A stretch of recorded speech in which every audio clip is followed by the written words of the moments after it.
Imagine that you are awakened in the early morning by an air raid siren. You jump out of bed and see dozens of rockets flying toward you out the window. Your heart starts pounding at 200 beats per minute. Your body trembles. You are frozen with fear. Your mind is rushing with thoughts, where to run, where to hide. But then fire arrows shoot out at high speed to meet the missiles and destroy all the shells fired by the enemy. This is how the work of the Israeli air defense system Iron Dome looks like. That's what we're going to talk about today. Enjoy the show. Let us begin with the origin of the name of this system. In Hebrew, this system is called kipput barzel. The word barzel in this word combination is not a dome, but the adjective iron. The word kipput, which denotes the dome, has the same root as the word kippah, which in Israel is the word for a cap like this. Israel first thought of creating such a comprehensive system back in the 57th year of the 20th century, when a group of German rocket scientists secretly arrived in Egypt, ruled by Gamal Abdel Nasser. They were engaged in the development of the Fahu-2 missile under the leadership of Wernher von Braun.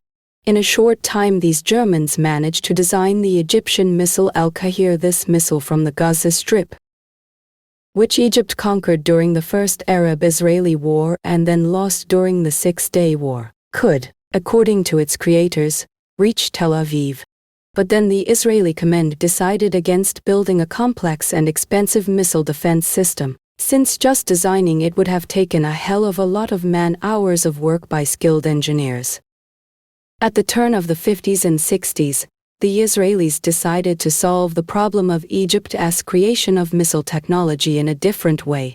A series of assassination threats were made against German specialists, and after a bomb sent in a parcel exploded in the hands of the secretary of Professor Wolfgang Fils, who led a group of German rocket engineers. All these specialists left on the next flight to West Germany. There is a conspiracy theory that these explosions were organized by Otto Skorzeny, who in accordance with this theory at that time worked for the Mossad. Professor Joseph Fitzanakis, a historian of special services at Coastal Carolina University, became a promoter of this theory. As for the fate of the secretary, whose name, as it turned out, was Hannelore Wendt, she lost her eyesight in the explosion, and Professor Fils married her and lived with her for the rest of her life. Israel had to revisit the idea of building its own missile defense system because of the activities of the Palestinians who had awakened a talent for missile defense. One of them was named Netel Farahat. The other was named after Yugoslav President Tito, and until his death he was called Tito Masoud. In the 80s, during the First Intifada, they were simple stone throwers. But after they were among the first to join the newly formed Hamas in December '87, they suddenly discovered the talent of Elon Musk.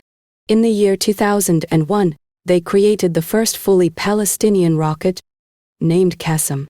Qassam was the name of the creator of the first anti-Zionist organization, the Black Hand, and the rocket was named after him. The first such rockets were 6 centimeters in diameter and 80 centimeters long. The rocket weighed 5.5 kilograms, and the weight of the explosives in the rocket was 500 grams.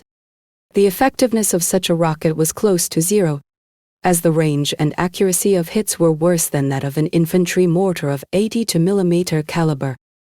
The shrapnel effectiveness of the Qassam rocket was also worse, because the body of the rocket was made of unhardened iron water pipe, and the soft steel did not separate well into shrapnel.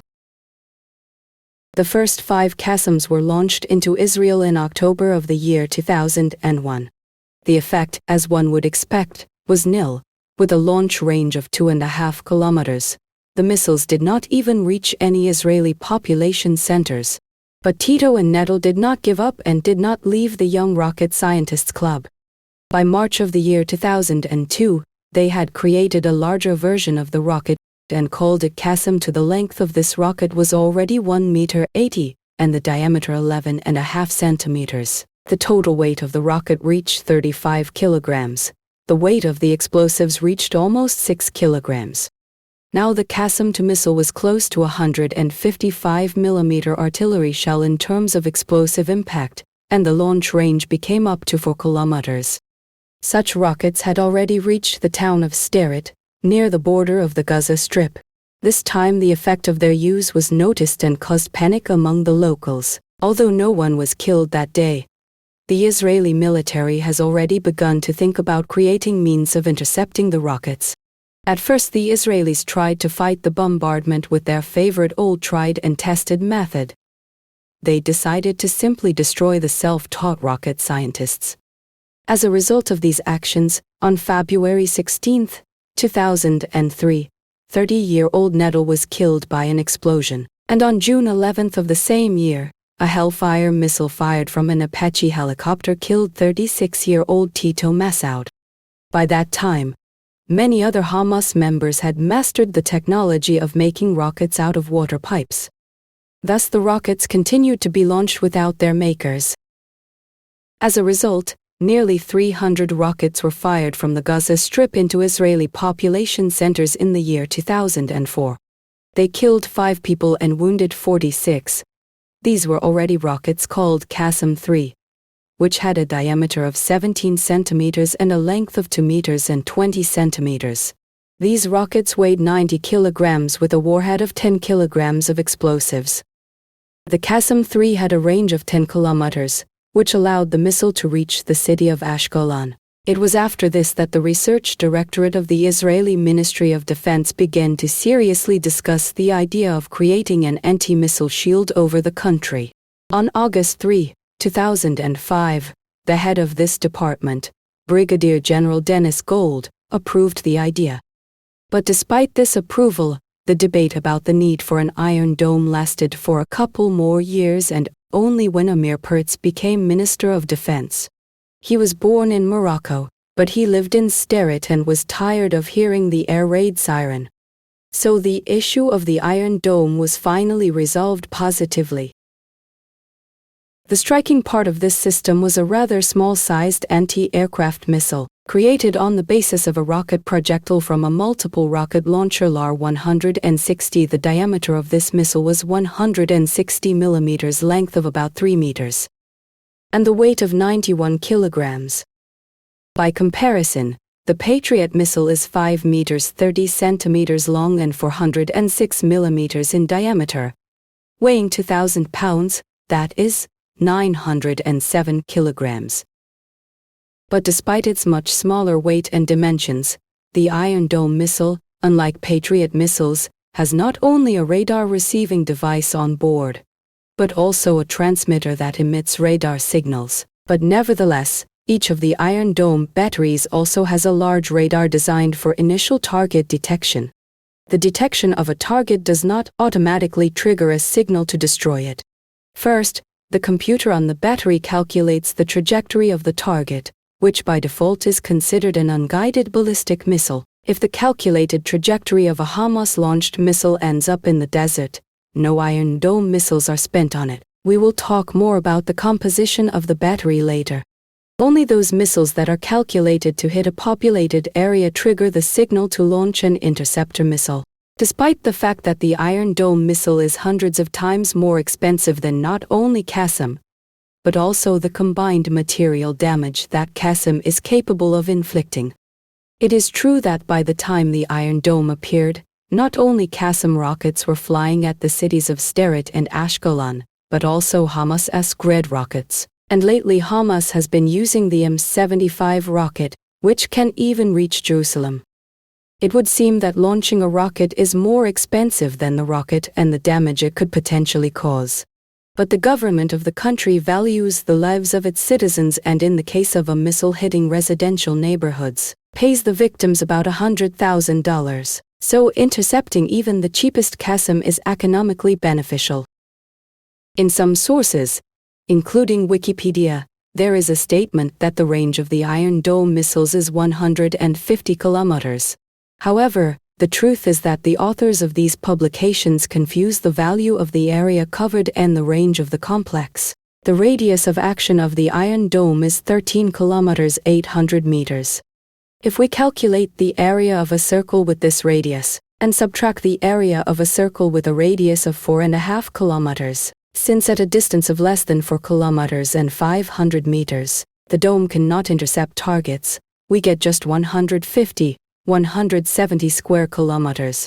We have dealt with the confusion in the characteristics, so let us return to the history of the Iron Dome. The first experimental battery went on combat duty in the city of Sderot on March 25, 2099. The system was fully adopted by the Army by March 2011. A month later, the system shot down its first missile, Qassam-3, fired from the Gaza sector, which was supposed to hit apartment buildings on the outskirts of the city, but fortunately was intercepted by the new air defense system. And at the time of writing the script for this clip, there are 10 such batteries, and their number in the coming years intends to increase to 15 pieces. What kind of missiles does Iron Dome use? At the moment, the air defense system uses American-made Tamir missiles. Tamir missiles are equipped with electronic optical sensors that determine the distance to the target and activate a non-contact fuse in the missile warhead. The missile's flight is corrected by steering stabilizers. The missile's flight speed exceeds Mach 2, that is, twice as fast as the speed of sound, about 700 meters per second. Missiles of the latest modification of the Iron Dome are capable of hitting not only unguided rockets, but also artillery shells, mortar shells, and even airplanes and helicopters, at a distance of up to 10 kilometers. The complex is capable of detecting and intercepting targets in any weather, thanks to modern guidance systems. Now let us talk about money. How much does an Iron Dome and each of its missiles cost? It is more correct to count the cost of one battery, since the launcher is useless without a detection system and radar. So, one battery of the Iron Dome has 3 to 4 launchers with 20 missiles each, one multifunctional detection radar ELM-2084. This radar can detect an artillery shell from a distance of 100 kilometers, and the aircraft is visible from 500 kilometers. Also included is a command post, which is also a fire control point. The whole battery costs about $100 million, and one missile launch costs the Israeli army $50,000. The Iron Dome system was developed by the Israeli company Rafael Advanced Defense System and Israel Aerospace Industries with the support of USA. America invested $350 million in the development of Iron Dome. The efficiency of the system exceeds 90%, but it is worth remembering that the Iron Dome intercepts only those targets that will explode on the territory of the city. Missiles and shells that fall in the desert, the system does not shoot down, but that doesn't mean the Iron Dome is invulnerable. During the attack of October 7, 2023, a number of rockets launched by Hamas from the Gaza Strip hit their target. Why did this happen? As stated earlier, one battery has 3 or 4 launchers with 20 rockets each, meaning that one battery can fire no more than 80 rockets without reloading. During the attack, several thousand rockets were fired at Israel in a day. The Iron Dome battery takes time to recharge, and during this period Hamas rockets were not prevented from hitting their target. Hamas knew this vulnerability and in the first wave launched the cheapest Qassam-2 missiles to overload the Iron Dome system. And when the launchers ran out of rockets and the air defense specialists began reloading, Needle-S and Tito-S followers launched the more expensive Qassam-3, M75 and copies of Soviet-grade multiple rocket launchers. These were the ones that mostly reached Israel cities. It is important to mention that the United States of America made a significant monetary and technological contribution to the development and procurement of the Iron Dome. In May of 2012, President Obama authorized an additional $70 million to Israel to pay for additional Iron Dome batteries and interceptor missiles. In 2014, United States Secretary of Defense Chuck Hagel stated that the United States government had initially invested $900 million in the production of the Iron Dome, and having seen its effectiveness, Congress proposed an additional $235 million for its further development.